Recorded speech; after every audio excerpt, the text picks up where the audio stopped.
More now from my conversation with former NSA and CIA Chief Michael Hayden. His new book is The Assault on Intelligence: American National Security in an Age of Lies. Hayden singles out a particular moment in President Trump's relationship with the intelligence community. It was Mr. Trump's post-inauguration visit to CIA headquarters in Langley, Virginia. Speaking in front of a memorial for fallen officers, the president bragged about his electoral college victory and the size of his inauguration crowds. Hayden writes that it was the worst presidential visit to an intelligence agency in the history of the American Republic. What is the change from then to now in the president's relationship with the intelligence community? So Mike Pompeo, who just left the job as CIA director, has really worked very hard to stabilize the relationship. Dan Coats, the director of national intelligence, has also worked very hard to stabilize the relationship. And so there's another part of the book where junior officers come and talk to me and say, what should we do? And I say, you support the President of the United States. He's the legitimate president. There's no question about that. So pick up your oar and start rowing. And I said, and then I quickly add, obviously you've got your own personal integrity to worry about, so you might want to keep a letter in your lower right-hand desk drawer. And oh, by the way, take notes, keep notes. But then I add, but you know, it's really not about you. It's about the institution.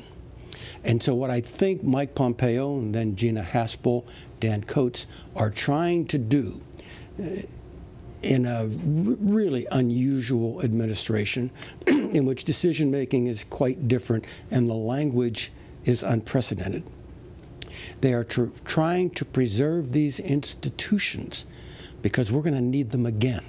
Are the institutions already so dramatically altered, though, just in the engagement with the president? In other words, you write in the book about, for instance, people leaking who in the past would never have, that would not have occurred. So there's a lot going on here, and this is uncharted for everybody.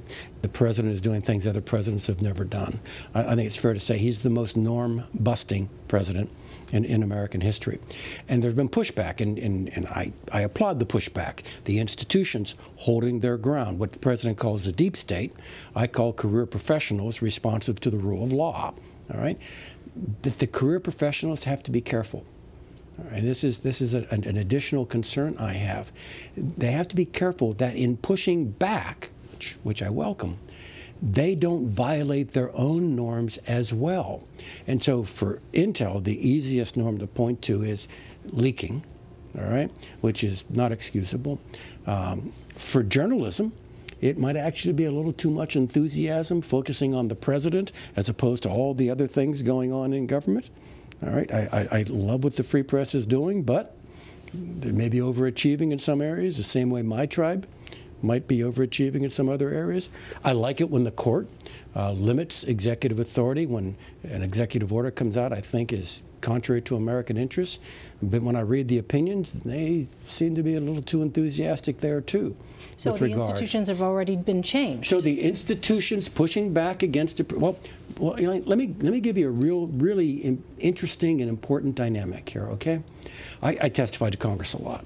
All right, and it kind of mattered that I was working for a Republican president, and when the Congress was in Democrat hands, it was a little different. But that wasn't the fundamental tension point.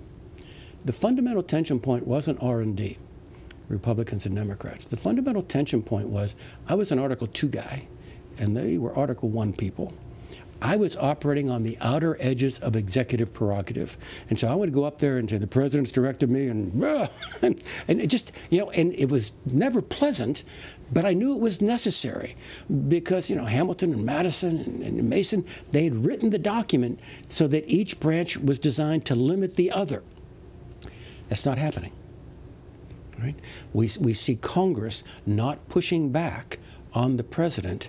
It's Republican controlled, and we don't see the Congress drawing lines limiting the president's authority.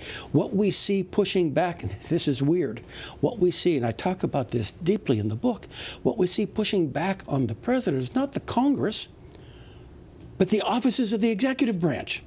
The Department of Justice, the intelligence community, the FBI. And then in the most weird of all maneuvers, the president is trying to enlist the Republicans in Congress to beat up the organs, agencies, and departments over which he has control. I've never seen that. That's bad. We have seen statistically provable through surveys, confidence of the American people in institutions has gotten dramatically worse. Hey, you know, I start the book reminiscing about a walk through wartime Sarajevo. And I make the point that, you know, if you get down there and look, this was once a beautiful, vibrant city.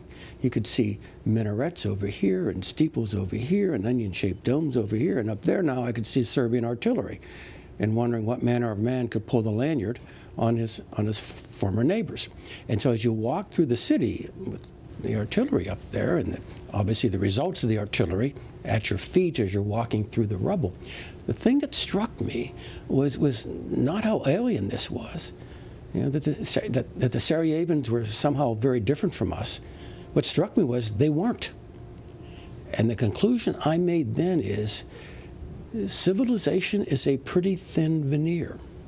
And all those institutions and processes that have kept us free for the last 2.5 centuries, they're not guaranteed. They have to be nurtured.